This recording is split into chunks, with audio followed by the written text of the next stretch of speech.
Oi, meu nome é Alberto Camus e esse é o Som Samurai. Hoje eu vou falar sobre a revolta dos Dandies dos Engenheiros do Havaí, que é uma banda porto-alegrense do Rio Grande do Sul que eu acho muito bala. Eu vou explicar normalmente como eu faço aqui, eu vou falando de música por música e entre elas eu vou adicionando os comentários. Mas para começar, deixa eu falar um pouco. Esse álbum foi lançado em 1987 pelo selo da RCA, é o segundo álbum de estúdio do Engenheiros do Havaí. E nele ele tem uma estética mais folk rock, ao contrário do seu primeiro álbum, que tinha uma coisa mais new wave, mais ska. E nele consta Augusto Lix como guitarrista, Carlos Maltz como baterista e Humberto Gessinger, famosão, né? Com baixo e voz. Esse álbum também é todo cheio de histórias. Por exemplo, a RCA, que é a gravadora, queria um álbum mais pancada, mais rock, por causa da moda que tava na época. Tipo, o rockzinho, o Blitz, o Lobão, TNT. Mas os Engenheiros não, eles queriam ir pra outra frente, eles queriam fazer outra coisa. Eles fizeram uma coisa mais folk, sem guitarras, mas com violões, sabe? Outro fato interessante é que um pai de um amigo meu tirou as fotos que estão presentes na capa desse disco. Isso é sensacional pra mim, eu tô a 3 apertos de mão do Humberto Gessinger. Esse álbum também é um milagre ser bom, porque o Augusto Lix tinha acabado de entrar na banda como guitarra e o Humberto Gessinger tinha acabado de virar baixo da banda. Então tinha tudo pra dar errado. A primeira música é Revolta dos Dandies. A música começa com um riffzinho de violão que logo entra a gaita. E fato interessante, o Augusto Lix, que toca a gaita, ele usou uma técnica de botar a gaita num copo d'água e depois tirar, para deixar o som mais afiado. Não sei dizer, mas eu sei que essa técnica prejudica a gaita a longo tempo. O baixo dessa música também está muito aparente por um motivo muito específico. O produtor Reinaldo Britos percebeu que se abaixasse o volume do baixo, ele ficava com uma qualidade ruim, então eles tiveram que aumentar bastante o volume do baixo, fazendo assim com que ele ficasse aparente em todas as músicas. Isso não é ruim, isso adicionou para a estética do álbum. E isso traz uma semelhança com o gênero musical jungle pop. E daí muitos pensavam, esse álbum tem um pouco a ver com The Smiths, mas na época eles não tinham nem pensado nisso, eles estavam pensando mais na estética mais folk rock. E acabou ficando parecendo um pouco jungle pop. A letra também tem uma explicação. O Gessinger sempre, desde adolescente, adorava ler sobre um poeta francês, Albert Camus. Então essa música tem o título...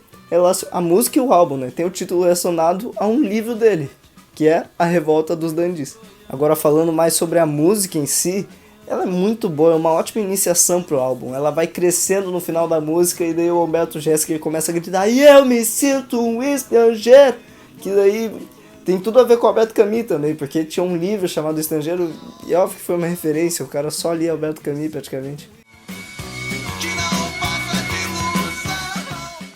Nossa! A próxima música é Terra de Gigantes. E sim, ela é um 10 redondo. Não tem nada o que falar. Ela é... A interpretação do Gessinger dessa música é incrível. A letra é incrível. As guitarras do Augusto Lix nessa música são incríveis. O cara tem Lix no nome, meu. Como é que ele não vai fazer uns licks legais? Me explica.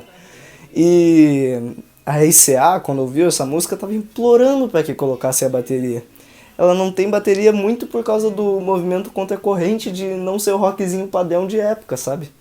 Então, o que eles fizeram? Eles fizeram uma piada pra colocar uma virada de bateria no momento da música que ia parecer que a bateria ia ficar pro resto da música. Mas ela nunca entrou a bateria, só naquela virada. E ninguém toca baixo nessa música, mas o produtor deles, Reinaldo Britos, ele concordava completamente com eles que não devia ter bateria, devia ser uma coisa contracorrente. Então o que ele faz? Ele toca o baixo nessa música, praticamente dizendo para a RCA que ele concorda totalmente com os engenheiros. E essa música é só linda. Outro fato interessante é que no final dessa música, quando o Humberto Gessinger grita "Ei mãe", no final era para ter um efeito de eco na voz dele, não de delay, mas a banda curtiu e deixou. Fato bem aleatório. As revistas, as revoltas, as conquistas da juventude. Eu odeio essa música. Eu odeio Infinita Highway. Eu não gosto dessa música. Tem um 10 antes, que até de Gigantes daí vem Infinita Highway. Mas às vezes eu me pego gostando dessa música, por incrível que pareça. E essa música também adiciona muito na estética do álbum. Porque aparentemente essa música não tem uma estrutura ou um refrão identificável. Apesar de que eu acho que quando ele fala Infinita Highway seja o refrão, né? E a RCA, quem proporcionou a gravação do disco, basicamente achava que esse álbum ia ser o maior fracasso dos Engenheiros. Esse álbum acaba sendo o maior sucesso dos Engenheiros, tendo 50 mil cópias vendidas no primeiro mês. Eu vejo as placas dizendo não corra. Refrão de bolero. De verdade eu acho que as melhores músicas do álbum estão no começo. A interpretação do vocal do Gessinger junto com a letra é totalmente melancólica, mostrando arrependimento, é muito boa. A guitarra do Augusto Lix também ajuda muito para essa vibe de arrependimento. E o baixo destacado ajuda ainda mais a preencher o som nessa música. E o fato interessante é que nessa música o Augusto Lix deixava soar a microfonia da guitarra para encher mais o som da música. E isso deixa muito melhor, mostra o cuidado que eles tinham para botar no álbum. Por eles serem um trio, essas técnicas e planejamento fica bem melhor para a audição do ouvinte. E além disso tem o fato de que eles queriam tocar todo esse álbum ao vivo, sem só eles, assim, sem precisar chamar mais ninguém, assim. E eles utilizavam muito disso. E no final dessa música, começa tudo fica mais alto, assim. Vem muito da microfonia, do Lix também. E daí tem um solo, assim, que eu acho que combina perfeitamente com o vocal mais forte do Gessinger. Muito bom. Confesso que Filmes de Guerra não chega a ser uma música tão boa quanto as outras. E muito disso vem por causa da mudança abrupta das partes da música, a alternância de vocais que talvez deixe um pouco melhor, mas mesmo assim não acho que seja uma coisa boa. E também, tem uma levada de samba legal nessa música, uma cuíca. Eu acho que só isso eu posso dizer de boa, mas trazendo esses elementos todos juntos numa música que não é tão boa, não fica tão legal, sabe? É só virar a página e o futuro virá. A Revolta dos Dandies Parte 2 é uma música que utiliza do mesmo tema da primeira música, só que eu acho que é um pouquinho melhor que a outra. Tem poucas diferenças, assim, tem muita diferença no vocal e da letra. E na letra é utilizado a antítese. No momento ele está falando de uma coisa e no outro ele está falando exatamente o contrário da outra. Ele utiliza muito disso. Mas essa música também tem um refrão cativante, tem alguma coisa nela que traz assim um tchan. Eu gosto muito dessa música. A próxima música, além dos Outdoors, é uma música que começa aparecendo uma crítica, muito indagado pelos instrumentos que estavam parecendo algo sério, então ela vira um refrão modinha depois, é meio que algo meio maleável, que começa forte e depois fica mais leve, e é meio difícil fazer isso, mas eu também não acho que eles fizeram isso de forma perfeita. Eu acredito que havia uma forma melhor de se fazer isso. Nesse álbum também parece que estão fazendo muito só do que eles podem, sabe? Não o potencial máximo deles. É uma coisa tipo, eles poderiam ter feito melhor, sabe? Ter reajustado algumas coisas na música. Esse álbum também tem muito disso. Começa com alto e depois vai descendo, sobe e desce, sobe e desce, sobe e desce. Ele é mais ou menos assim. É bem esquisito, mas eu acredito que vale a pena. Apesar de algumas músicas serem um pouquinho mais baixas que as outras. Mas ainda são boas. O silêncio é sempre maior. Vozes começa com um arpejo que, se você perceber, é o mesmo arpejo que começa no Terra de Gigantes. Isso daí vai continuar por vários álbuns. Os Engenheiros têm vários álbuns que se interligam, acho que uns 3 ou uns 4. Inclusive eu acho que eu tenho um deles aqui, que é o Gessinger Lix Mounts. Mas essa música traz um ar mais sombrio, mais ansiedade, e muito disso vem por causa do instrumental e das letras, que podem te fazer ir à loucura.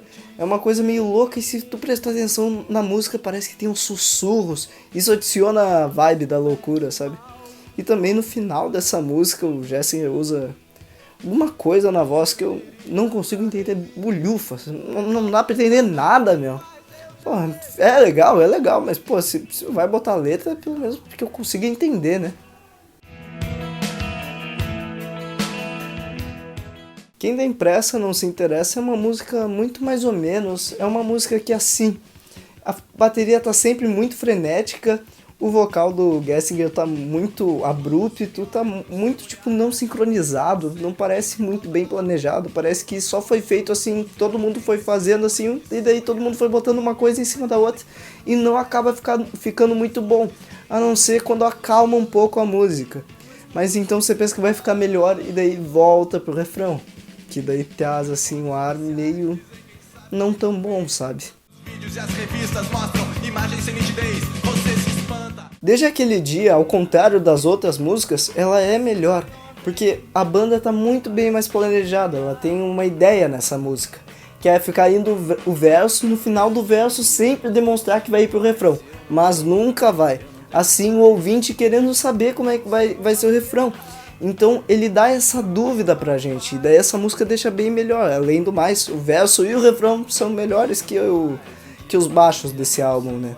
Assim, quando chega o refrão, a gente sente um prazer, porque foi muito bem planejado. Os acordes e as transições também são muito boas nessa música. Parabéns pra eles. Eu só queria saber. Com um ar mais caótico, a última música é Guarda das Fronteiras, que fica mudando de emoção com muita frequência. Eu não esperava que essa fosse ser a última música, eu preferia que fosse Desde Aquele Dia. Essa música também não tem a melhor performance do Gessinger vocalmente. A parte que eu mais curto dela mesmo é só a bassline. Não tem muito o que falar dela.